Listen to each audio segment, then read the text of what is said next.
Hi, I'm Daniel Kern. This is Crash Course World History, and today we're going to be discussing why the Dutch colonized the Americas. The Dutch were not explorers in the same sense as other European nations. England, Portugal, and Spain were prone to sail on voyages of discovery. Once they set foot on the land, they would plant their flag and claim territory for the honor of the crown. The Dutch were at heart a shrewd and pragmatic group of businessmen, expanding cautiously when the potential financial gain warranted the risk. To put it simply, the Dutch sailed for profit and not for glory. First, a little background.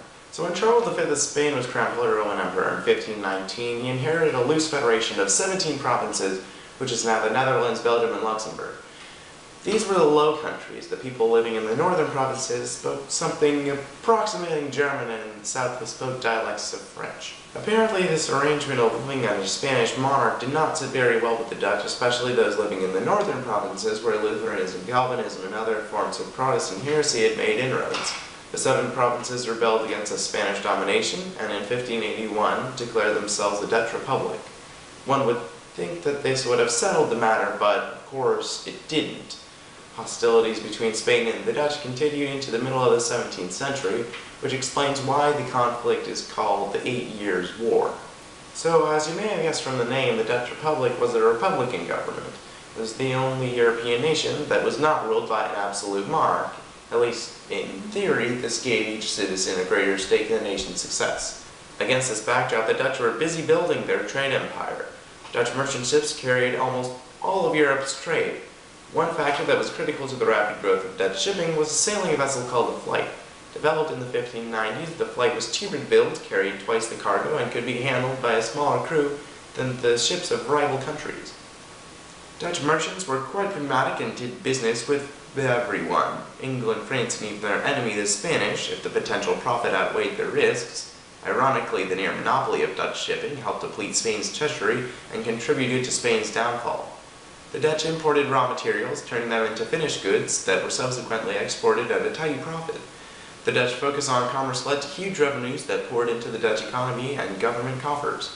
So, speaking of money, I think this is a good time to mention the Bank of Amsterdam. Let's go to the thought bubble.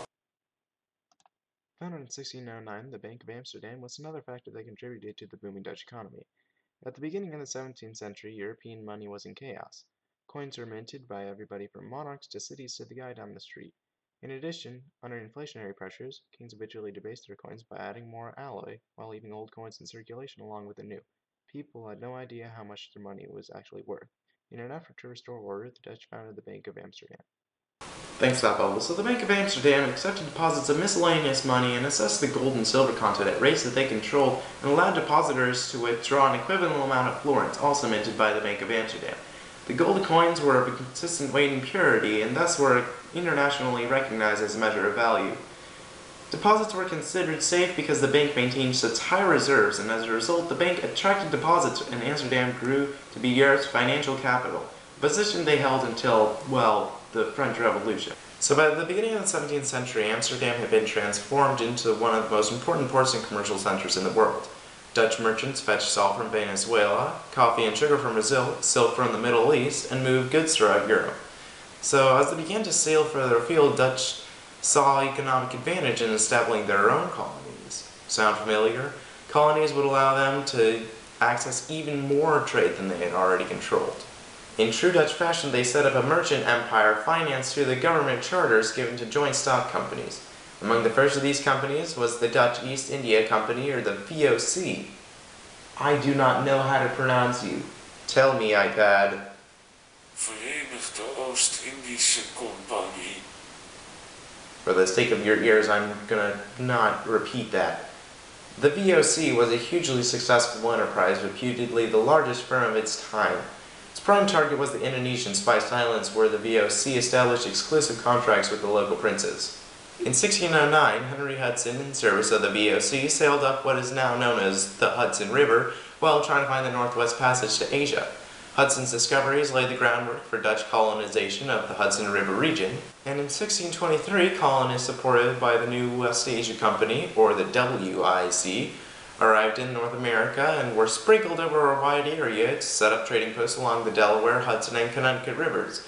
The idea was to exploit the North American territory for its furs, timber, and used it as a transportation hub. So clearly the Dutch did not read a Spanish textbook on how to operate a colonial empire. They were in the New World to facilitate trade and really didn't care about converting the native people to Calvinism or forcing them to comply with Dutch law or even speak Dutch. In 1626, the Dutch bought what later would be known as Manhattan for the equivalent of 60 guilders in goods and established New Amsterdam. The purpose of the colony was to cement alliances with trading partners in North America. The Dutch had relatively good relations with the local tribes, particularly the Mohawk, but with English colonies to the north and south, there was a certain inevitability about the fate of Manhattan.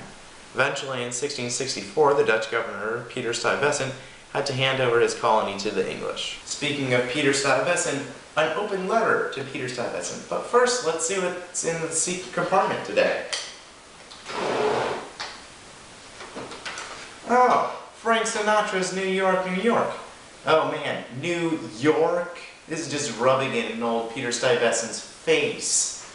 Dear Director General Stuyvesant, you had a reputation for being an autocratic cantankerous peg like who tried to block Jews from settling in New Amsterdam, but your little colony was the birthplace of the American melting pot, religious pluralism, and individual rights.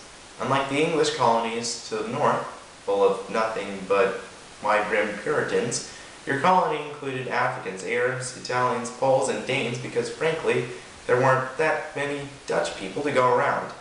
In spite of the firm Calvinist stamp you tried to put on things, New Amsterdam had a policy of religious tolerance, and your colony guaranteed citizens' rights, liberties, and privileges that would be reflected 120 years later in the U.S. Bill of Rights. There was a certain messiness about the Dutch colony, but perhaps messy has its advantages. Best wishes, Daniel Kern. In 1621, following the truce of Spain, the Dutch West India Company began to fund trade ventures to the Caribbean. Initially, the company was successful. They established settlements in the Antilles, which served as a hub for slave trading, serving French and English sugar and islands and Spanish colonies on the mainland. As part of the surrender of New Netherlands, the Dutch claimed control of sugar factories on the coast in Suriname. They set up sugar plantations in Guyana worked by African slaves. The Dutch had a minor presence in South America, but in 1630 they seized a large portion of northeastern Brazil from the Portuguese. The Dutch West India Company set up their headquarters in Recife, but original Portuguese settlers incited a guerrilla war. No, not that kind of guerrilla war. And by 1654 managed to oust the company. In 1642, the Dutch sent a fleet to Valdivia, Chile, in hopes of capturing its supposed gold mines. Finding no gold, but many hostile natives, the Dutch soon abandoned the outpost. Compared to the prosperous Dutch East India Company, the West India Company was a pretty sorry affair. The Spanish and Portuguese were so well entrenched in the Americas that the WIC found it much more difficult to establish a profitable business. Although the Dutch colonial empire did not come close to matching the scope of English, French, or Spanish possessions, Dutch colonies were carefully selected to suit their economic aims. Dutch colonies were established in areas that did not have great mineral wealth, but which furs, timber, spices, or tropical hardwoods could be harvested. This meant that the Dutch had to manage their properties with some degree of sustainability so that they could be assured of having a long-term source of income. Dutch aims in colonizing the Caribbean were primarily commercial. To maximize profit and minimize financial risk, their preference was to establish colonial governments that would help organize the efforts of the native populations and colonists so that they could ship raw materials back to the Netherlands on a continued basis.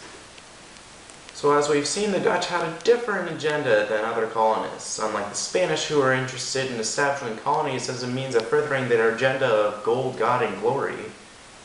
The Dutch were less interested in becoming landholders and more interested in positioning themselves in the middle of the trade route so that they could reap financial gain. More trade meant more wealth, so the Dutch could buy more, tulips. In spite of its small size and population, the Dutch Republic had grown to become the envy of some, the fear of others, and the wonder of all its neighbors. Its colonies were not that impressive, but it managed to fill the coffers of the Dutch treasury, which was the main point after all. So what do you think?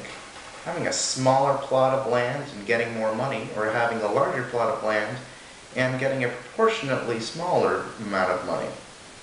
What do you think? I won't see you next week. Daniel out.